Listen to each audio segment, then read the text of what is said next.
Setuju gencatan senjata 4 hari, Hamas ungkap isi perjanjian dengan Israel.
Pejuang Hamas di Palestina menegaskan persetujuannya mengenai gencatan senjata dengan Israel selama 4 hari.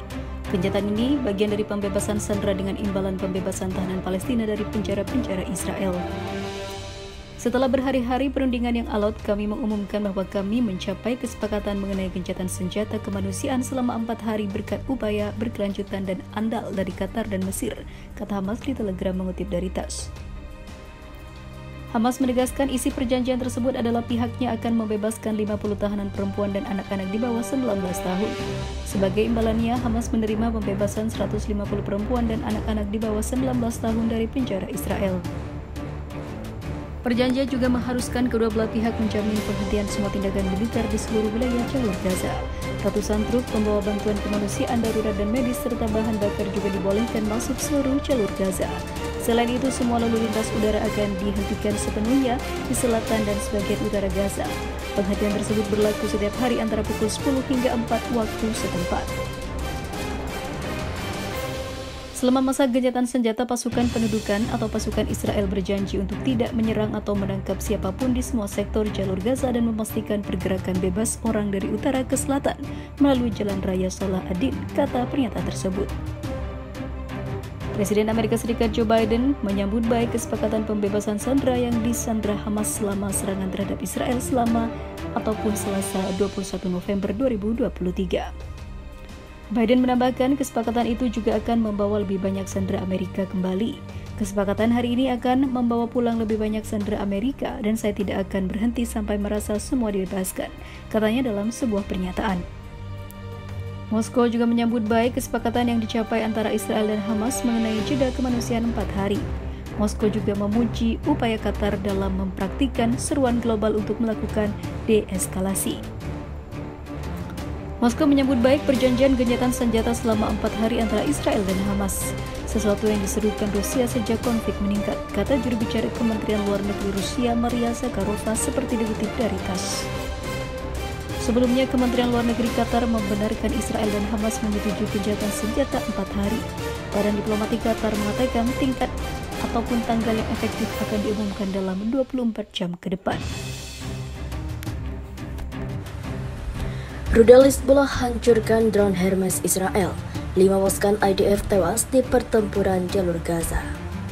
Setelah 2 drone canggih Amerika Serikat berhasil dijatuhkan kelompok proksi Iran, kini giliran Israel yang mengalami hal serupa. Jika Amerika kehilangan drone MQ Reaper dan Predator di tangan kelompok pejuang Houthi di Yaman, Israel harus rela drone canggihnya Hermes 450 yang rontok oleh serangan rudal Hizbullah. Menurut kantor berita nasional Lebanon, insiden ini terjadi pada 18 November. Hanya seminggu setelah serangan terkuat Israel sejak pertempuran dimulai di perbatasan Lebanon-Israel bulan lalu. Sebelumnya, pada hari Sabtu, Hizbullah mengatakan bahwa para pejuangnya menembakkan rudal permukaan ke udara ke arah drone Elbit Hermes 450 Israel yang terbang di atas Lebanon. Sengatan rudal yang diyakini buatan Iran tersebut berhasil menjatuhkan Hermes. Serangan ini merupakan lanjutan dari gempuran kelompok Muslim Syiah itu ke Israel. Setelah sehari sebelumnya, Hizbullah meluncurkan lebih dari selusin serangan terhadap pos-pos Israel di sepanjang perbatasan, termasuk satu serangan dengan 2 drone bunuh diri di sebuah pos kota Metula, Israel Utara. Dibandingkan Hamas, Israel menganggap Hizbullah sebagai ancaman langsung yang paling serius. Tel Aviv memperkirakan Hizbullah memiliki sekitar 150.000 roket dan rudal yang ditujukan ke Israel.